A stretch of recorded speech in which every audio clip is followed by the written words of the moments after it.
नमस्कार, आप देख रहे हैं द बिहार टॉप। मैं हूं आदेशपुरी। बीपीएससी 70वीं सिविल सेवा को लेकर आज आयोग के द्वारा आधिकारिक घोषणा कर दी गई। लगभग 2000 के आसपास सीट है। कुछ परिवर्तन भी हो सकते हैं इस परीक्षा में। आयोग के अध्यक्ष परमार रवि मनु भाई जी हमारे साथ हैं, बात करेंगे। सर, सबसे बड़ी बहाली सर आपके आने के बाद, क्या सर इस बहाली में कुछ नया होने वाला है?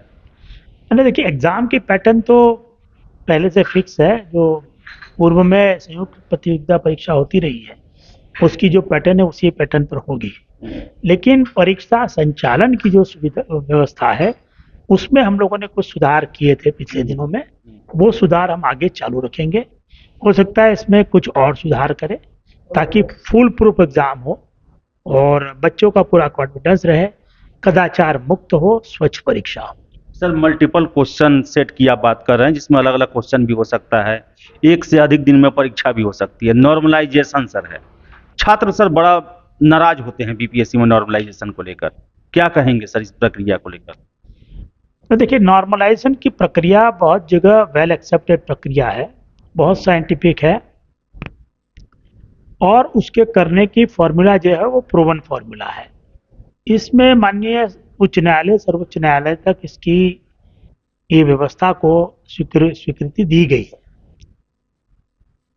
देश की जो बड़ी बड़ी परीक्षा एजेंसियां हैं, वो सभी नॉर्मलाइजेशन प्रक्रिया से आपके स्कोर को नॉर्मलाइज करती है और रिजल्ट देती है। किसी को कोई अन्याय नहीं होता है उसमें। यहाँ तक कि देश की जो नामी आईआईटी और बाकी सब टेक्नोलॉजिकल इंस्टीट्यूशन है, उसकी प्रवेश परीक्षाओं में भी नॉर्मलाइजेशन की प्रक्रिया अपनाई जाती है और उसमें भी किसी को अन्याय नहीं होता है। अगर हम एक से अधिक शिफ्ट में इस एग्जाम को लेते हैं और अगर हमको नॉर्मलाइज करना पड़ता है, तो हम जो नॉर्मलाइजेशन के स्टैंडर्ड प्रूवन फॉर्मूला है उसके हिसाब से नॉर्मलाइज करेंगे। और वैसी स्थिति में किसी भी स्टूडेंट को किसी तरह का कोई अन्याय या किसी स्टूडेंट को किसी तरह की कोई फेवर नहीं होगी। सर, कितने छात्र तक अप्लाई करते हैं तो आप एक बार में परीक्षा देने के लगभग सक्षम है सर, जनरली सर देखा जाए? सर, बिहार में जो लास्ट टाइम जब हमारे पास नंबर ऑफ स्टूडेंट आए हैं, करीब 5-5.5-6 लाख स्टूडेंट की एक साथ एग्जाम लेने की व्यवस्था हमारे पास ऑलरेडी है। इसको थोड़ा और नंबर बढ़ाया भी जा सकता है, लेकिन उससे अधिक छात्रों के परीक्षा में शामिल होने पर जो आवासन की सुविधा है उसकी गुणवत्ता उतनी अच्छी नहीं रह पाती है और कुछ जिलों में परीक्षार्थियों को खुद परीक्षा देने में दिक्कत हो सकती है। जैसे मैं बताऊं कि एक बेंच पर नॉर्मल में हम लोग एक ही स्टूडेंट को रखते हैं, वहां पे दो स्टूडेंट को बिठाना पड़ता है, जिसके कारण परीक्षा की गुणवत्ता प्रभावित होती है, पूरी प्रक्रिया विषेट होती है। तो आयोग नहीं चाहेगा कि उस तरह का विश्लेषण हो।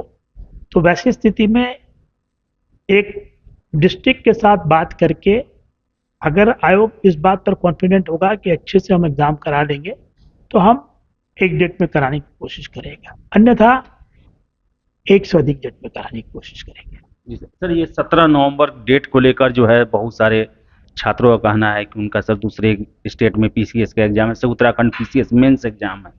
तो सर क्या इसमें कुछ फेरबदल या ये डेट जो है अभी तक अटल है? नहीं, देखिए, सामान्य रूप से जो डेट का चयन है वो बड़े सारे फैक्टर को ध्यान में रख के किया जाता है। मुख्य रूप से हम लोग यूपीएससी और बाकी स्टेट पीएससी और बाकी जो नेशनल लेवल की एजेंसी है सिमिलर क्वालिफिकेशन की, उन जिनकी एग्जाम अगर उस तिथि को आती है तो हम नहीं लेते हैं। बड़ी मुश्किल से 17 नवंबर की डेट भी हम लोगों को उस पीरियड में मिली थी। आप देखेंगे नवंबर ऑनवर्ड बड़े सारे सैटरडे संडे को एग्जाम लगातार होती है, तो वैसी स्थिति में फिर एग्जाम की डेट को टालना, हो सकता है एग्जाम अपने आप में 1-2-3 महीना टल जाए। तो वो आयोग नहीं चाहेगा और कोशिश करेगा कि जो डेट डिक्लेयर की है उसी तिथि को एग्जाम हो जाए। सर, कुछ सरप्राइज ऑफ एलिमेंट क्या इस सिविल सेवा में हो सकता है? क्योंकि सबसे बड़ा एग्जाम भी है सर ये। वो सरप्राइज ऑफ एलिमेंट सरप्राइज ही रहे तो अच्छा है। सर होगा सर, चांस लगता है सर? अभी सरप्राइज रहे तो अच्छा है, जब एग्जाम होगी तब देखा जाए। सर 69वीं सर सिविल सेवा इंटरव्यू को लेकर सर क्या सूचना है, वो कब तक होने की वो संभावना है? जैसा बताया है प्रेस कॉन्फ्रेंस में भी कि 15 अक्टूबर से प्रारंभ होने की संभावना है। सर 1929 सीट आपने घोषणा किया अभी तक, सर क्या लगता है कुछ और भी सर सीटें आ सकती है? बाहर ये हल्ला भी चल रहा है कि 2200-2300 तक जा सकती है सर। कितने दिनों तक गुंजाइश है? अगर आता है अधियाचना तो आप उसको जोड़ देंगे इसमें? नहीं देखिए, करीब 22-23 डिपार्टमेंट्स हमको ऑलरेडी मिल गया है सूचना, तो ये नंबर ज़्यादा बढ़ने की संभावना कम लग रही है, और हो सकता है कुछ सीट और बढ़ जाए इसमें आगे, बट ज़्यादा मुझे नहीं लगता वृद्धि 2000 के साथ ज़्यादा सर नहीं, चांस कम है। उससे ज़्यादा का चांस लगता नहीं है मुझे।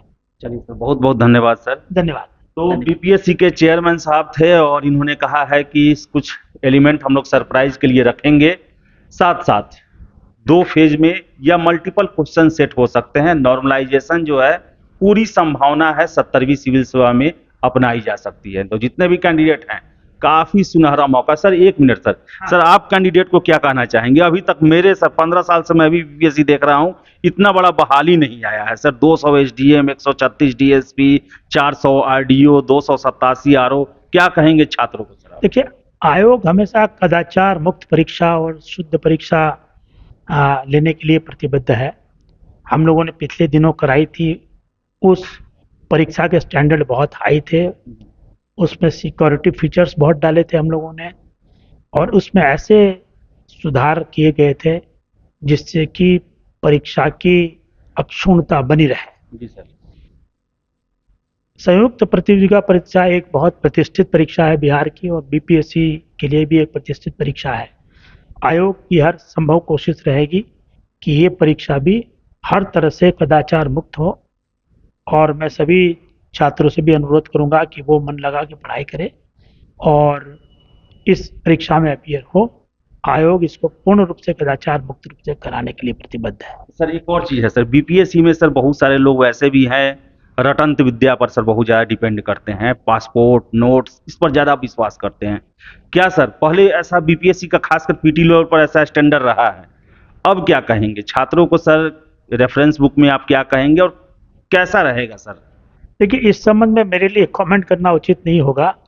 आयोग की जो परीक्षाएं हैं वो बहुत सारे हिस्टोरिकल फैक्टर के आधार पर उसके जो क्वेश्चन पेपर है वो बनते रहे हैं, प्लस जिस तरह की रिक्वायरमेंट रहती है गवर्नमेंट की उसके हिसाब से उसके क्वेश्चन के डिग्री ऑफ डिफिकल्टी बनती है। पिछले क्वेश्चन पेपर को सब लोगों ने देखा है, वो हमारे आधार होते हैं। हर बार थोड़ा इम्प्रूवमेंट होता है, हर बार थोड़ा बेटर क्वेश्चन पेपर आता है। इस बार भी हम लोग कोशिश करेंगे कि क्वेश्चन पेपर में हर सब्जेक्ट के बैलेंस वे में क्वेश्चन, नंबर ऑफ क्वेश्चन हो। तो वैसी स्थिति में सभी छात्र अपनी अपनी कैपेसिटी के हिसाब से पढ़ाई करके इसके लिए तैयारी करेंगे। गहन अध्ययन करना होगा। शॉर्टकट से काम नहीं चलने वाला है। जी ना, शॉर्टकट का तो कोई शॉर्टकट का कोई सवाल नहीं है, तो जी जान लगा दे। बहुत ही सुनहरा मौका है। मैंने 15-16 सालों में इतनी बड़ी बहाली नहीं देखी है और आशा हम करेंगे कि आपको इसमें फायदा होगा। फिलहाल इस वीडियो में इतना ही। बहुत बहुत धन्यवाद।